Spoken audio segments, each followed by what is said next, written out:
The city of Edina is celebrating a decision by the Federal Aviation Administration. The Metropolitan Airports Commission, or MAC, received a letter in late February from the FAA indicating that they will not, at this time, implement certain departure routes at the Minneapolis-St. Paul International Airport that were of concern to many Edina residents. RNAV technology is being implemented across the country, enabling aircraft to consistently fly specific routes, enhancing safety and efficiency while reducing fuel burn and emissions. RNAV is a key part of the federal Next Gen program for addressing congestion and improving safety and efficiency in the national airspace. In September 2012, the FAA proposed a plan to implement RNAV procedures on all runways at MSP.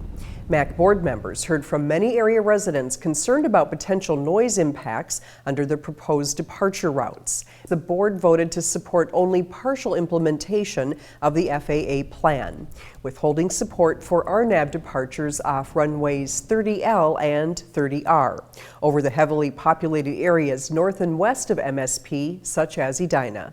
The FAA decided to fast-track the process, and Edina didn't have the opportunity really to learn or know about it because we didn't have a seat at the table. We were not part of the Noise Oversight Committee. We didn't have representation, so it came on very quickly. The FAA is concerned that implementing RNAV departures on some runways and not others could create unacceptable safety risks. Therefore, the FAA will not implement RNAV departures from any runways at MSP right now.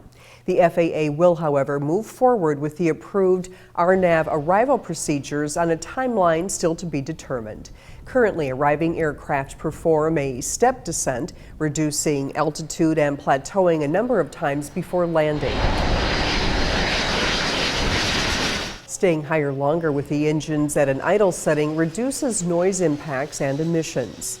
MAC has recommended to the FAA that any future effort by the FAA to implement RNAV departures at MSP involve a robust FAA outreach program to affected communities, early coordination with community leaders, investment of adequate resources to address local expectations, and authorization for local air traffic control representatives to lead resource allocation and community outreach efforts.